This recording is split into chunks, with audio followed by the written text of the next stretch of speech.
ఆంధ్రప్రదేశ్లో దారుణం జరిగింది. ఆంధ్రప్రదేశ్లోని శ్రీకాకుళం జిల్లాలో కాశీబుగ్గ వెంకటేశ్వర స్వామి ఆలయంలో కార్తీక ఏకాదశి సందర్భంగా పూజలు చేయడానికి భక్తులు పెద్ద సంఖ్యలో పోటెత్తారు. అయితే అక్కడ ఏర్పాటు చేసిన తాత్కాలిక రేలింగ్ ఏదైతే ఉంటుందో అక్కడ పరిమితికి ఆలయంలో ఉన్న పరిమితికి మించి భక్తులు పెద్ద ఎత్తున పోటెత్తడంతో ఆ రేలింగ్ ప్రెషర్కు ఆ రైలింగ్ విరిగిపోయి భక్తులు మొత్తం కింద పడ్డారు. కింద పడ్డ పరిస్థితుల్లో తొక్కిసలాట ఒకరి మీద ఒకరి పడడంతో తొక్కిసలాట జరిగింది. ఈ తొక్కిసలాటలో 7 మంది మహిళలు అక్కడికక్కడే చనిపోవడం జరిగింది. మరో 2 హాస్పిటల్లో చికిత్స పొందుతూ చనిపోయారు. దాదాపు 20 మంది పరిస్థితి శ్వాస తీసుకోలేని పరిస్థితిలో ప్రస్తుతం హాస్పిటల్లో సమీప హాస్పిటల్లో చికిత్స పొందుతున్నారు.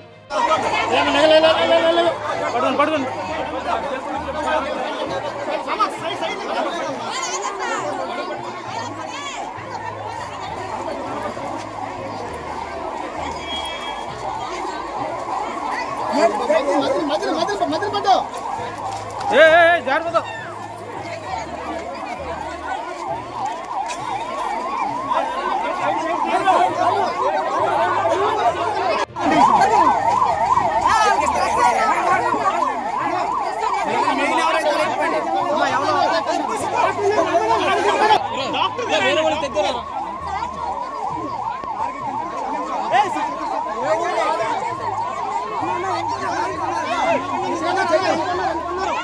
అయితే మొత్తానికి ఈ ఘటన పట్ల రాష్ట్ర ప్రభుత్వం తీవ్ర దిగ్భ్రాంతి వ్యక్తం చేసింది.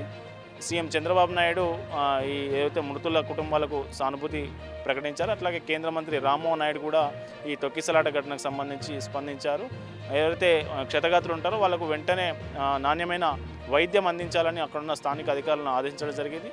ఈ ఘటనకు సంబంధించి హోంమంత్రి వంగలపూడి అనిత కూడా విచారణకు ఆదేశించారు. అసలు ఈ ఘటన ఎట్లా జరిగింది, ఎవరి వైఫల్యం ఉంది, ఇక్కడ ఎవరి నిర్లక్ష్యం ఉంది, ఘటనలో ఆలయం పరిమితి ఎంతమంది భక్తులు వచ్చారనే విషయాల మీద పూర్తిస్థాయి విచారణకు అయితే ఆదేశించడం జరిగింది. అయితే ఈ ఆలయ నిర్మాణం ఆలయం సంబంధించి మన వివరాలు కనుక చూస్తే ఈ ఆలయాన్ని హరిముకుంద్ పాండా అనే వ్యక్తి 4 సంవత్సరాల క్రితం 12 ఎకరాల విస్తీర్ణంలో ఈ ఆలయాన్ని నిర్మించడం జరిగింది. మనకు తెలంగాణలో ఎట్లయితే ప్రైవేటు వ్యక్తులు ప్రైవేట్గా నిర్మిస్తారో దేవాదాయ శాఖ ఆధ్వర్యంలో కాకుండా ప్రైవేట్గా ఎవరైతే మనం చూడొచ్చు, మనకి ఇక్కడ స్వర్ణగిరి టెంపుల్ ఎట్లయితే నిర్మాణం జరిగిందో అదే పద్ధతిలో ఇక్కడ కాశీబుగ్గ ఆలయం కూడా 12 ఎకరాల విస్తీర్ణంలో దాదాపు 20 కోట్లు వెచ్చించి 4 సంవత్సరాలు దాన్ని నిర్మించారు. ఈ ఏడాది మే నెల నుంచి అది భక్తులకు పూజలు చేసుకోవడానికి అనుమతి ఇవ్వడం జరిగింది.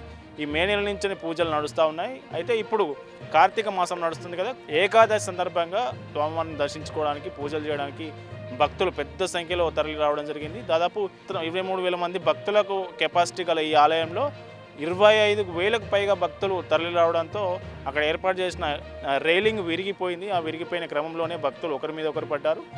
ఈ క్రమంలో తొక్కిసలాట జరిగింది. అసలు ఏం జరుగుతుందో తెలియని పరిస్థితిలో మహిళలంతా పరుగులు పెడుతుండడంతో ఇంకా తీవ్రత పెరిగింది, ఇంకెక్కువ మంది చనిపోయారు అనేది మనకు అందుతున్న సమాచారం.